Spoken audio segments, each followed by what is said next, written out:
Heyo guys, this is the video I never wanted to record, and by the time I'm filming this I'm still not sure whether or not I'm gonna post it. Some of you probably noticed that I stopped posting about my Shelby. About a month ago I had an issue with my engine, so there was a weird noise coming out of the engine.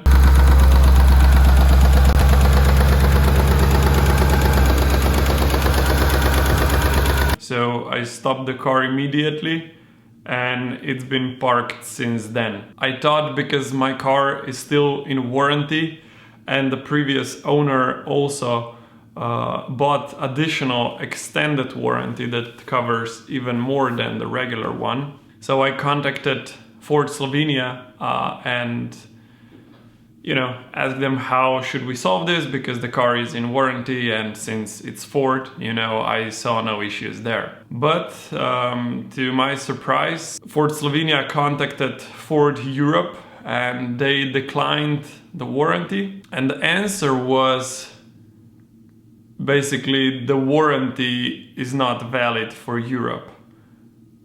If the car would be located in US now, they would probably just swap the engine, give it a new one, and that's it. But since we're in Europe, no warranty helps, which is kind of a bummer. I asked them twice, are you sure, can you double check? It's a Ford. We don't live in the middle of the desert. We live in Europe with official Ford dealerships. What does the Ford brand then stands for? And then I decided to call to US, so straight to Ford, straight to their support, and they were super nice, super supportive. Like, it's night and day. Ford Europe and Ford US, I know these are two different companies, but like Ford US is willing to help so much and beyond, and Ford Europe is just like, nope, you can pay by yourself, we're not able to help you, even though you drive a Ford. Anyway, at Ford US, they told me, there's multiple options how we can solve this if our Ford representative don't want to solve this under warranty. So we came to the conclusions that I will be in contact directly with Ford US. I will pay for parts and labor, of course, and then I will submit those receipts and everything, all the documentation of the service, and they will pay me back.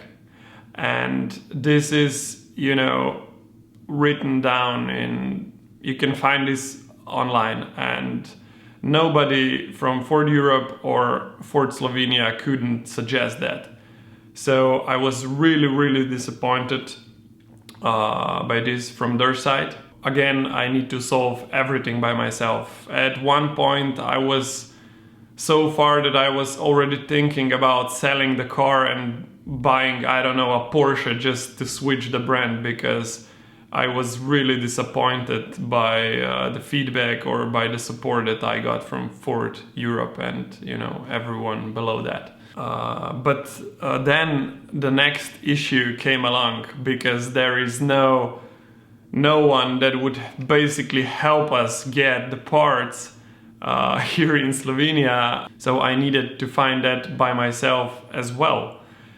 So I contacted the previous owner of my Shelby, and he's such a nice guy. He is helping me now with their local dealership. So we connected with them and they will provide us with all the needed parts, documentations, everything. So this is so amazing to see. It's a different side of the world, but they are willing to help so much and they wouldn't even need to bother. So long story short, we need to put the engine out of the Shelby, see what's wrong, because until I had the plan, how are we gonna solve this, warranty, no warranty, who's gonna do it, do we need to ship the car back to US and so on. So before that I didn't want to put my car out of the garage and start with opening the engine. So now we have all that, and today I'm picking up the Shelby with the tow truck, and we are taking it to an engine specialist here in Slovenia that will work super close with our Ford specialists. I'm really happy about that we have such people here in Slovenia as well. So I'm a bit more calmed down because I know, where the car is gonna be, how it's gonna go, and so on. I don't know yet where this is gonna go. It's heartbreaking for me that this happened. Hopefully it's nothing major, but we can't actually know what's up until we open the engine up. But this is the reality now, and luckily it's winter, so I don't feel the need of driving the Shelby around. So yeah, I just wanted to tell you what's up. So now I need to go because tow truck is already on the way. So let's go and pick up the Shelby after 2 months of being parked under the cover where it broke down. Let's fix it and make it better than ever. Okay, let's go.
So currently we are on the way, and the reason why I started the car up is that it shouldn't be a lot of damage to the engine. So when you start it up, the car runs fine, so it seems.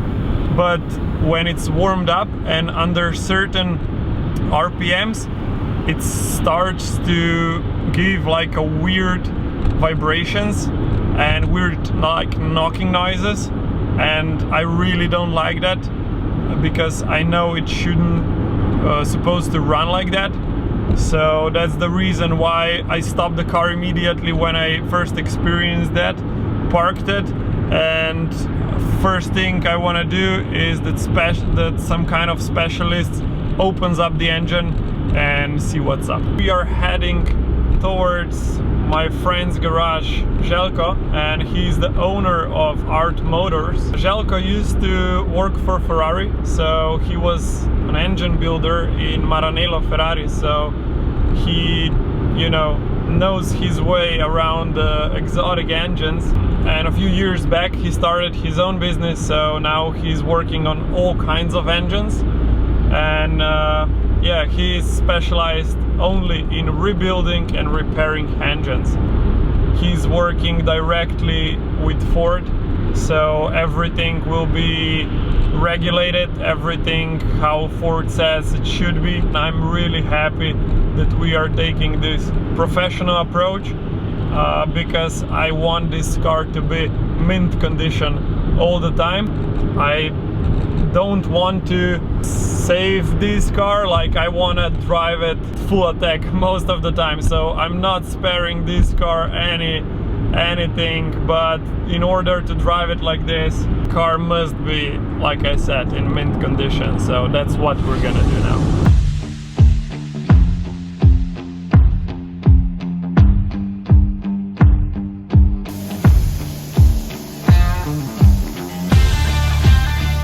That's it for today. By the time you are watching this, we'll be pulling the engine out in a few days. So I'll be there with my camera because I'm really interested what's going up in there. And yeah, let's see what went wrong, let's fix it and make it better than ever. All right, I'll see you in the next one. Ciao!